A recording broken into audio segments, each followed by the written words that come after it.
Hi అండి, welcome to humming cookery. నేను మీ శ్రవంతి. ఈరోజు రాయలసీమ స్పెషల్ ఉగ్గాని బజ్జీని ఎలా ప్రిపేర్ చేయాలో చూద్దాం. ఈ రెసిపీ టేస్ట్ అయితే చాలా బాగుంటుంది. నేను ఫస్ట్ టైం ఇది నంద్యాలలో టేస్ట్ చేశాను. ఇది మార్నింగ్ బ్రేక్ఫాస్ట్గా అయినా ఈవినింగ్ స్నాక్గా అయినా తీసుకోవచ్చు. ఈ వర్షాకాలంలో వేడివేడిగా చేసుకొని తింటే సూపర్గా ఉంటుంది. ఇంకా ఇది చేయడం కూడా చాలా ఈజీ. ఇంకా లేట్ చేయకుండా ఎలా చేయాలో చూసేద్దామా?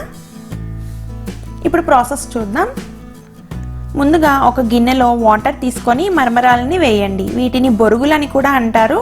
అలా వాటిని 30 to 40 సెకండ్స్ ఉంచండి. ఇలా చేయడం వల్ల మరమరాలు మెత్తగా అవుతాయి. అలాగని వాటర్లో ఎక్కువసేపు ఉంచకూడదు. 30 to 40 సెకండ్స్ అయితే సరిపోతుంది. తర్వాత వాటర్ లేకుండా మరమరాలని ప్రెస్ చేసుకుని ఒక ప్లేట్లోకి తీసుకొని పక్కన పెట్టండి. ఇప్పుడు ప్యాన్లో కొంచెం ఆయిల్ని యాడ్ చేసుకుని అందులో ఆవాలు, జీలకర్ర, పప్పులు, పసుపు వేసి ఫ్రై చేయండి. తర్వాత ఆనియన్స్, పచ్చిమిర్చి, కరివేపాకు వేసి వేపండి. ఆనియన్స్ కూడా లైట్గా ఫ్రై అయ్యాక టొమాటో ముక్కల్ని వేసి పచ్చివాసన పోయే వరకు వేపండి. టొమాటో ఫ్రై అయ్యాక అందులో రుచికి సరిపడా సాల్ట్ని వేసి కలపండి. ఇప్పుడు మరమరాలని వేసి అంతా కలిసేలాగా కలిపి కొత్తిమీరను కూడా వేసి ఒకసారి కలిపి స్టవ్ ఆఫ్ చేయండి. ఉగ్గాని రెడీ అయిపోయింది కదా. ఇప్పుడు బజ్జీ ప్రిపేర్ చేసుకోవడానికి వాము, సాల్ట్ వేసి కచ్చా పచ్చా దంచండి.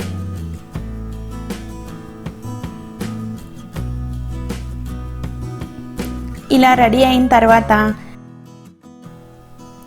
మిర్చి బజ్జీ కాయల్ని తీసుకొని చూడండి, ఇక్కడ మిర్చి ఎంత పెద్దగా ఉందో. ఇవి కారం కూడా ఎక్కువ ఉండవు.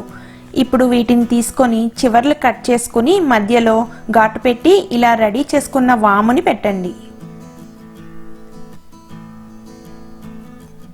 ఇలా అన్నీ రెడీ అయిపోయిన తర్వాత బజ్జీ పిండి కోసం ఒక గిన్నెలో 1 కప్పు శనగపిండి, 1 టేబుల్ స్పూన్ బియ్యం పిండిని తీసుకొని అందులో కొంచెం సాల్ట్ వేసి కలిపి వాటర్ వేసుకుంటూ పిండిని కలపండి.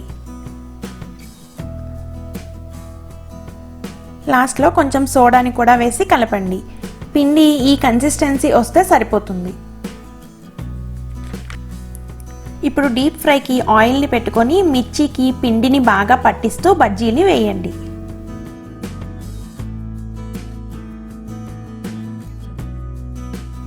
ఇలాగే అన్ని బజ్జీలని వేసుకొని ఫ్లేమ్ అనేది మీడియంలో పెట్టుకొని వేయించండి. ఇలా ఫ్రై అయిన బజ్జీలని టిష్యూ ఉన్న ప్లేట్లోకి తీసుకోండి.